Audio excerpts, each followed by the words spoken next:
li ñu mën rek mooy ñu dem toog xaar comme defoon nañ appel mais aujourd'hui je crois que l'institution mairie de Dakar amul tey ñu ko administrer loolu la. mais tey est-ce que forcing bi tamit bu ci continuer leneen mënu ko ci fekk parce que non seulement def nga conférence biir mairie bu Ndakaaru te waroo ko def tey ñëwaat nga defaat yeneen jéego est-ce que tamit lii bu ko persister leneen tamit mënu ko ci fekk. xam nga gars yu bari en réalité dañu nekk di commenter di spéculer. mais li yoon wax mooy yoon parce que aujourd'hui on peut pas maire Dakar mënu def conseil municipal mënu def bureau municipal parce que c'est le maire la personne morale c'est lui qui assure la police ci conseil municipal bi lépp lu fay am aujourd'hui il peut pas parce que le maire a été révoqué c'est comme ni ñu tasee ni ñu daxe woon bàlle ma ci kàddu gi ñi nga xam ne mooy HCCT kii ko jiitu ak li nga xam ne mooy conseil économique et social environnemental xam nga ñooñu mënuñu leen dindi ba pare ñuy naan dañuy siéger wala di def ay réunion c'est la même chose ici article la boo xam ne génn nañ ko appliqué ko Barthélémy Dias donc révoqué nañ ko li mu man mooy mu def appel def na ko toog këram naan lu sedd vraiment di xaar la appel bay joxe mais toog na par force da ngay continuer loolu te loolu loi dindi na ko kooku lu la ci def yow yaa ko def sa bopp nag wax dëgg sama xarit la nag et li ma koy conseil mooy juridiquement mu baisser pavillon xaar li ko appel bi mais pour l'instant il n'est plus le maire de Dakar pour l'instant il y a plus de bureau municipal il peut plus y avoir de conseils municipaux de la ville de Dakar ñoom ñëpp dañuy toog seen kër teg ataaya xaar parce que loolu la aussi quand on révoque le maire toute l'activité est en veilleuse et maintenant comme dafa def appel day toog xaar appel yi muy def peut-être lii c'est de la communication politique qui actuellement aujourd'hui ça n'intéresse pas réellement les Sénégalais ça ne nous intéresse pas ce qui intéresse les Sénégalais aujourd'hui mooy tey lañ waroon def yëpp def nañ ko c'est le travail c'est ça focus sur le travail d'accord doyen Samba sa jàngat par rapport ak cette situation de mais comme ni ko Guèye waxee rek il est dans la communication politique parce que moom xam na ne yoon li mu wax c'est clair révoqué nañ ko il n'est plus maire il n'a plus le droit d'aller dans des chantiers naan day visiter en tant que maire ça c'est clair c'est la loi et gis nga ko bi mu amee problème ñan la ko amal état bi la ko amal parce que police moo intervenir même ce matin les adjoints voulaient tenir une réunion police bi da ko empêcher la loi c'est la loi il faut pas que ñu nekk fi di interpréter wala di ut ay circonstances atténuantes aujourd'hui la loi a tranché la loi sur la base d'une saisie d'un citoyen loi bi basé wu ci daal di koy révoquer il n'est plus maire quand on n'est plus maire nag on doit plus se permettre naan da ngay dem ci ay chantier naan da nga koy visiter donc actuellement il est en train de se victimiser il est en train de vouloir attirer les projecteurs ci personne am mais du ko jural dara c'est-à-dire que gis nga homme politique c'est comme un produit boo xam ne dafa dem ba nekk phase de déclin c'est-à-dire que y a deux choses soit tu élimines le produit ou soit tu crées un autre produit boo xam ne dina mën a ñëwaat ci marché bi pour amaat crédibilité moom nag loolu la xamul c'est-à-dire que aujourd'hui s'il veut revenir il n'a qu'à disparaître des projecteurs pendant un certain moment il peut venir avec une autre façon de faire de la politique mais ni muy persister nii s'il pense que on va rééditer le coup de Sonko ce n'est pas pareil les contextes ne sont pas pareils parce que ñoom jàpp nañ ne comme Sonko bi mu nekkee ci opposition bi nii la doon def di défier état di def di ba après ci la am cofeelu sénégalais léegi koo ci gis muy Sonko lu na jàpp ne ce n'est pas la même chose ce n'est pas la même chose Sonko a été limogé arbitrairement dañ ko dàq arbitrairement lu muy nekk impôt et domaine mu ñëw di def la politique avec des idées pertinentes novatrices mais Sonko dañ ko doon persécuter dañ ko doon teg lu nekkul yoon loolu ñu ko doon teg te nekkul yoon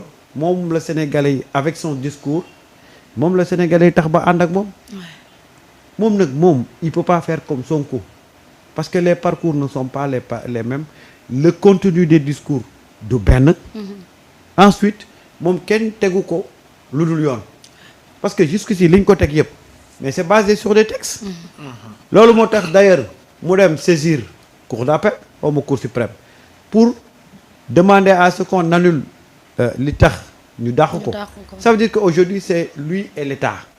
Il n'a qu'à gérer ça mais dama ne la keroog bañ ko dàqee la pare ci bépp responsabilité maire. il faut que mu xam ko benn yoon noppale ko.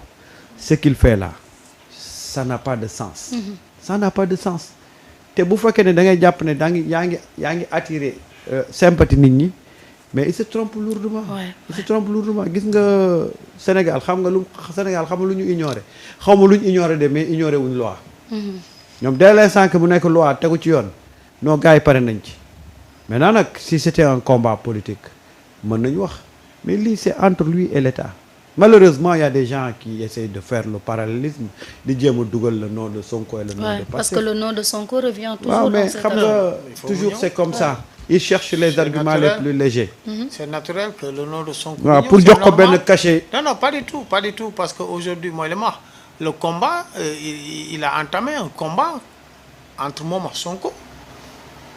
xam nga boo toogee ci télé nga wax yenn wax yi. Cheikh Diouf. ne mortal combat la politiquement entre moom ñoom ñaar. dina ma suul wala ma suul ko politiquement. alors que tout le monde sait que sa position de faiblesse la.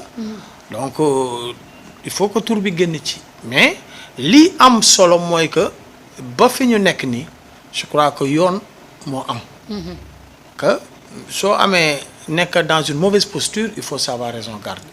mais am na wax yoo xam ne soo ko waxee te ñoo xam ne ce sont les tenants du pouvoir parce que ñoom aussi duñu xaar aussi nga suul leen. parce qu'on est en politique.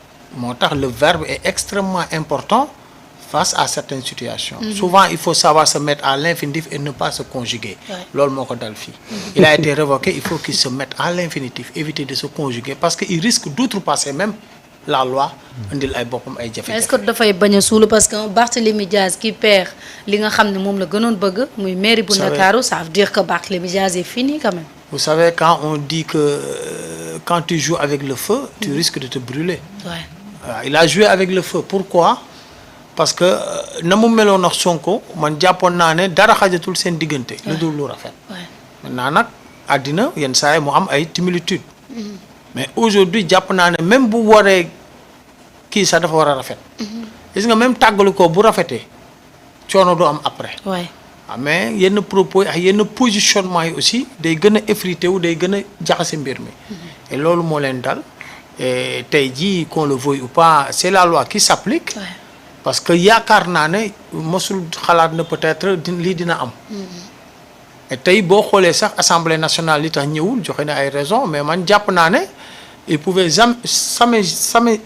jamais mu imaginer ne. gars yi nañ atteindre ce niveau-là.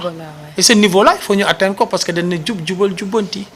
et quand la loi doit s'appliquer cette loi elle est incolore inodore avec une seule saveur pour tous les citoyens. parce que kii bind. keneen mënoon na bind. un citoyen bu nekk Mermoz mënoon na bind. te bu bënnee aussi la loi s'applique. donc loolu la en politique il faut savoir soo perdre nga xam ne tu as perdu quand on entame benn bataille politique. ba pare nga teg ci l'aspect survie. ci bataille boobu.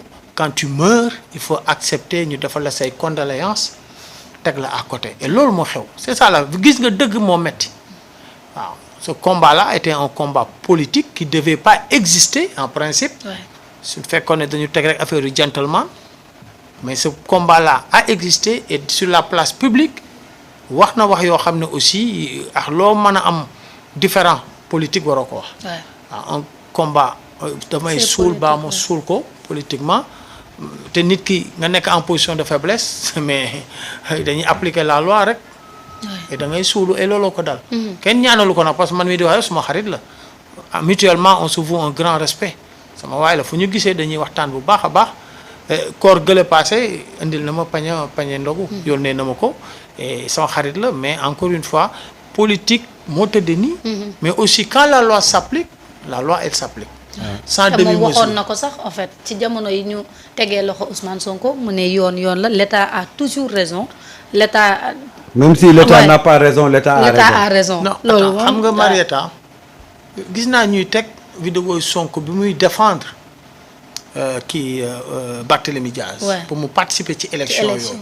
en réalité élection yooyu moom dañ ko condamné. biñ ko condamné xam nga normalement da ngay perdre say droits civiques. mais bu leen fàtte dafa def appel et boo defee appel sanction boobu dafa am effet suspensif c'est suspensif. Ouais.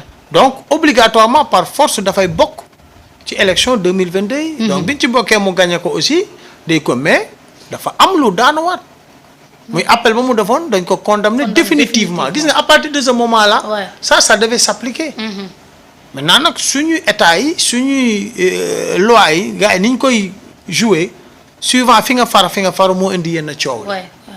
et aujourd'hui waru woon dem sax élection législative waru woon dem. parce que toog mais naa boo ko l'Assemblée waxee- ni perdre na ay fii ak 5 ans. mais wax na ko ci devant kanamu Aïssata Tall Sall à l'Assemblée. te à loolu l'époque mooy Aïssata Tall Sall moo nekkoon avocat am ci mbir moom. mais moom laa la wax loolu mooy yoon bi. Ouais. en réalité loolu mooy texte bi. biñ ko kiwee définitivement tey dafa waroon a daanu ci yëpp. donc loolu la et maintenant nag fii souvent nag dañuy appliquer la loi suivant ni mu leen di intéresser ni mu leen di arranger et là c'est pas bon moo ñu indi.